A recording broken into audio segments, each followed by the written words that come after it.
नमस्कार साथियों, स्वागत है आप सभी का निखिल एडुटेक पर। कैसे हैं आप सभी?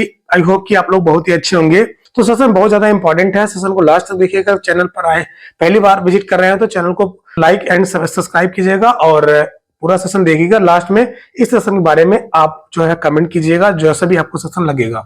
और आपका एक प्यारा सा कमेंट हमारे लिए मोटिवेशन का काम करता है। आइए आज की इस वीडियो में समझते हैं कि जो मोनोपोलिस्टिक कंपटीशन मार्केट होता है उसमें लॉन्ग रन की कंडीशन में किसी भी फर्म को क्या फेस करने को मिलता है। शॉर्ट रन में तो आपको पता है कि इन चीजें उनके सामने आती हैं जिनको उनको चैलेंज करना पड़ता है। पहली चीज तो वहां पर आती है, आपको वहां सुपर नॉर्मल प्रॉफिट देखने को मिलता है मोनोपोलिस्टिक कंपटीशन मार्केट में फर्म को। दूसरी चीज है मिनिमम लॉसेस देखने को मिलती है और तीसरी चीज है वहां पर फर्म को नॉर्मल प्रॉफिट भी देखने को मिलता है। लेकिन आज के इस वीडियो में हम ये समझते हैं कि लॉन्ग रन की कंडीशन में किसी भी फर्म को क्या फेस करने को मिलता है। जैसा कि आप यहाँ पर देख सकते हैं, ये टॉपिक लिखा हुआ है price and output determination of firm in long run in monopolistic competition market. यानी कि मोनोपोलिस्टिक कंपटीशन मार्केट में लॉन्ग रन की कंडीशन है, उसमें किसी भी फर्म को किस तरीके से प्राइस आउटपुट डिटर्मिनेशन होता है, यानी कि कितनी प्राइसेस को चार्ज किया जाता है और प्राइसेस को चार्ज करने के बाद कितने मात्रा में आउटपुट को जनरेट किया जाता है, यानी कि वस्तुओं को बनाया जाता है या प्रोडक्शन किया जाता है। ये आपको समझना है। तो इस चीज को डायग्राम से आपको यहाँ पर समझा रहे हैं।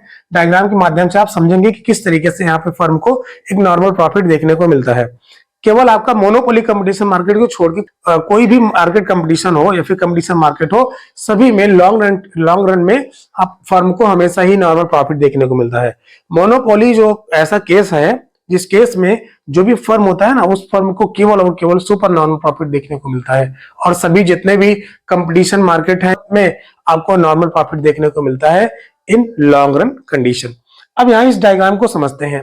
ये इमेज मैंने पहले ही बना रखा है, हालांकि मैंने रिकॉर्ड किया था बट यहाँ पर वॉइस शूट नहीं हो पाया था, जिसकी वजह से 19 मिनट की वीडियो खराब हो गई। फिर से मुझे शूट करना पड़ रहा है आपके सामने ये वाला। चलिए, तो इस तरीके से क्या होगा, ये आपके सामने डायग्राम है और ये हमेशा की तरह ये ओ वाई एक्सिस है और ये ओ एक्स एक्सिस है। ओ एक्स अक्ष बोल देते हैं इसको, ओ वाई अक्ष बोल देते हैं। और ओ वाई एक्सिस पर आपका कॉस्ट और रेवेन्यू दिखाया गया है। इस पर कॉस्ट और रेवेन्यू दिखाई जाएगी, या फिर आप यहाँ बोल सकते हो प्राइस भी इसको बोल सकते हैं। ओ से लेकर के एक्स तक ये आपका क्वांटिटी या आउटपुट है, जो कि कोई भी किसी भी फर्म के द्वारा इस आउटपुट को बनाया जाएगा। अब ये समझते हैं, सिंपल सी बात है भाई, ये आपका एवरेज रेवेन्यू है। लॉन्ग रन की बात हो रही है इसलिए एल लिख दिया गया है। ये आपका मार्जिनल रेवेन्यू है, यहाँ पर लॉन्ग रन की बात हो रही है इसलिए एल लिख दिया गया है। ये आपका एवरेज कॉस्ट है, लॉन्ग रन की बात हो रही है, अगेन यहाँ पर एल होगा। और फिर ये आपका क्या है, एमसी है, अगेन लॉन्ग रन की बात हो रही है तो इसलिए यहाँ पर एल लिख दिया गया। अब समझने वाली बात यह है कि फर्म को नॉर्मल प्रॉफिट होगा। आपको पता है कि नॉर्मल प्रॉफिट कहाँ होगा। शॉर्ट रन की कंडीशन में आपको पता है कि नॉर्मल प्रॉफिट कब होगा, जब आपका एवरेज कॉस्ट और एवरेज रेवेन्यू दोनों बराबर होता है तो आपका नॉर्मल प्रॉफिट होता है। और इसके केस में क्या है, यानी जब लॉन्ग टर्म की बात होती है तो यहाँ पर लॉन्ग टर्म की कंडीशन में marginal cost equal to marginal revenue जहां पर होगा वहीं आपका फर्म का नॉर्मल प्रॉफिट देखने को मिलता है। जैसा कि आप यहाँ पे देख सकते हैं, ये आपका एमआर है और ये आपका एमसी है। इन्होंने एक दूसरे को यहाँ पर इंटरसेक्ट किया इस पॉइंट पर। इस पॉइंट को मैंने यहाँ पर मिलाया तो इस पॉइंट पर क्या हुआ, ये फर्म का नॉर्मल प्रॉफिट यहाँ पर देखने को मिलता है। जितनी यहाँ पर फर्म को मार्जिनल रेवेन्यू मिल रहा है उतनी ही यहाँ पर मार्जिनल कॉस्ट देखने को मिल रही है। और आपको बता दूं, यहाँ पर लॉन्ग रन एवरेज कॉस्ट और long run average cost, average revenue average cost दोनों है, तो यहाँ पर इसको एक दूसरे को इंटरसेक्ट यहाँ पर कर रहे हैं तो एवरेज कॉस्ट और एवरेज रेवेन्यू भी यहाँ पर समान है। लॉन्ग रन की बात हो रही है तो इस वजह से यहाँ पर फर्म को नॉर्मल प्रॉफिट भी इस वजह से भी देखने को मिलता है। अब एक चीज और समझना है आपको, ये समझना है कि यहाँ पर आपका ये जो एवरेज रेवेन्यू है और आपका मार्जिनल रेवेन्यू है, इसमें आपको दिख रहा होगा कि क्यू से लेकर के क्यू डैश तक ये आपको एरो दिख रहा होगा। ये एरो बताता है एक्सेस कैपेसिटी, यानी कि इतनी मात्रा में एक्सेस कैपेसिटी है। कहने का मतलब है कि कोई भी फर्म चाहे तो यहां से बढ़ा करके यहां तक का उत्पादन कर सकता है, प्रोडक्शन कर सकता है, लेकिन वो नहीं करता है। पहले आप ध्यान से समझिए, क्यू से लेकर के क्यू डैश तक अगर हम जाएंगे तो इसकी क्या होगा, अगर हम अपने आउटपुट को बढ़ाएंगे तो हमारा एवरेज कॉस्ट डिक्लाइन हो रहा है। यहाँ सबसे ज्यादा था, धीरे धीरे हमने आउटपुट को बढ़ाया तो क्या हुआ, डिक्लाइन होता चला गया आपका एवरेज कॉस्ट। और उसके बाद यहाँ तक तो फर्म का प्रोडक्शन हो रहा है उस लेकर के क्यू तक, लेकिन अगर फर्म चाहे तो अपने प्रोडक्शन को फर्दर बढ़ा सकता है। कहां से, क्यू से लेकर के क्यू डैश तक, क्योंकि जैसे जैसे ये प्रोडक्शन बढ़ाता जाएगा उसकी एवरेज कॉस्ट कम होती जाएगी, पर यूनिट कॉस्ट उसकी कम होती चली जाएगी और जैसे जैसे उसका प्रोडक्शन बढ़ेगा तो अच्छी बात है। लेकिन यहाँ पर फर्म ऐसा नहीं करता है। फर्म यहाँ पर ऑप्टिमल लेवल पर प्रोडक्शन नहीं करता है, यहाँ पर सब ऑप्टिमल लेवल पर या फिर अंडर ऑप्टिमल लेवल पर प्रोडक्शन करता है। इसका रीजन क्या है ये समझते हैं।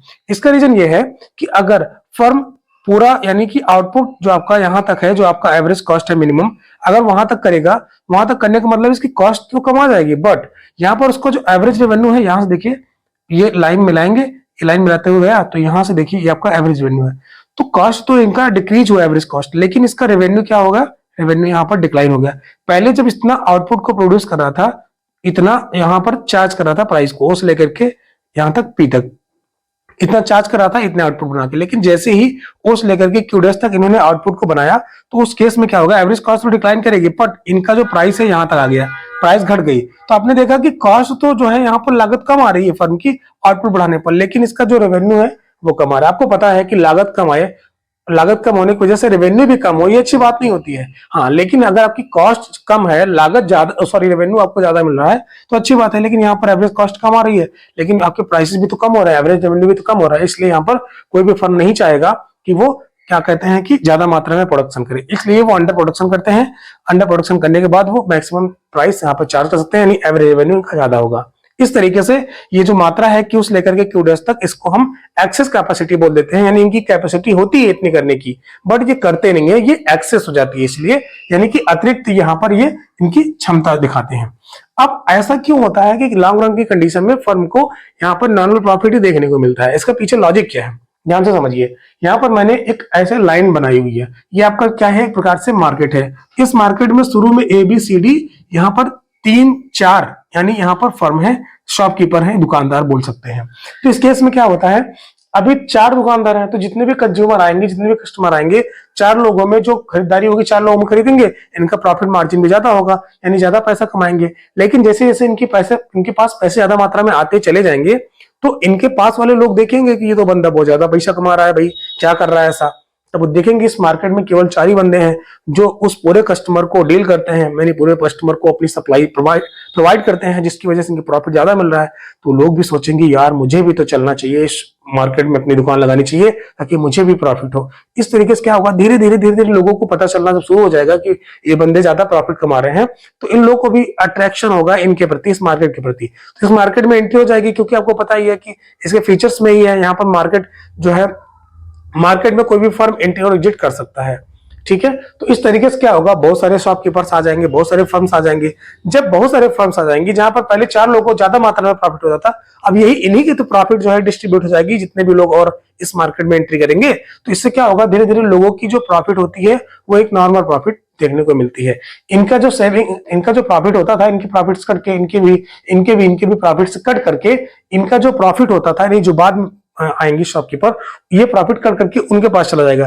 धीरे धीरे क्या होगा, धीरे धीरे सारी चीजें नॉर्मलाइज हो जाएंगी, जितने ये पाते थे इतने भी पाएंगे, इतने भी पाएंगे, और जो बाद में आएंगे वो भी उतना ही पाएंगे। तो इस तरीके से क्या होगा, लॉन्ग रन की कंडीशन जैसे ही आएगी, सभी को एक नॉर्मल प्रॉफिट देखने को मिलता है। अगर ये 10 रुपए कमा रहा है तो ये भी 10, ये भी 10, ये भी 10 और ये भी 10, हो सकता है कि 1-2 रुपए का अंतर हो, बट सभी को जो प्रॉफिट होगा लगभग एक जैसे ही देखने को मिल जाएगा। तो एक प्रकार से नॉर्मल प्रॉफिट इनको देखने को मिलता है, ना इनको ज्यादा एवरेज कॉस्ट लगानी पड़ेगी, ना इनको ज्यादा एवरेज रेवेन्यू, यानी जितनी कॉस्ट उतनी लागत एक प्रकार से ऐसे यहाँ पर निकल के आता है। इसी तरीके से लॉजिक काम करता है कि किसी भी फर्म का लॉन्ग रन में जो है उसको नॉर्मल प्रॉफिट देखने को मिलता है। क्यों देखने को मिलता है मैंने आपको बताया। और यहाँ कोई भी फर्म है, वो फर्म यहाँ पर ज्यादा मात्रा में प्रोडक्शन नहीं करना चाहता है। अगर ज्यादा मात्रा में प्रोडक्शन करना चाहेगा तो उसके वजह से उसको क्या नुकसान झेलना पड़ेगा, ये भी आपने समझा। और अगर ज्यादा प्रोडक्शन ना करके वो कम प्रोडक्शन करता है तो उसकी वजह से फर्म को क्या प्रॉफिट होगा, ये भी आपने बखूबी समझ लिया है। अगर आज के इस सेशन में आपको कुछ भी वैल्यू मिली हो तो प्लीज हमें कमेंट बॉक्स जरूर बताएं, इस सेशन से आपको क्या वैल्यू मिली है। आपका एक छोटा सा प्यारा सा कमेंट्स हमारी मोटिवेशन का कारण बनता है, इसकी वजह से हम मोटिवेट होते हैं आपके इस कमेंट से। और इस सेशन के बारे में प्यारा से फीडबैक दीजिएगा, और ऐसे ही इंटरेस्टिंग टॉपिक्स जानने के लिए, ऐसे ही इंटरेस्टिंग टॉपिक को पढ़ने के लिए आप हमें फॉलो सब्सक्राइब कर सकते हैं, और इसे दोस्तों के साथ शेयर कर सकते हैं। मिलते हैं किसी और अच्छे सेशन के साथ इसके आगे वाले सेशन में, तब तक के लिए अपना ख्याल रखिए। धन्यवाद।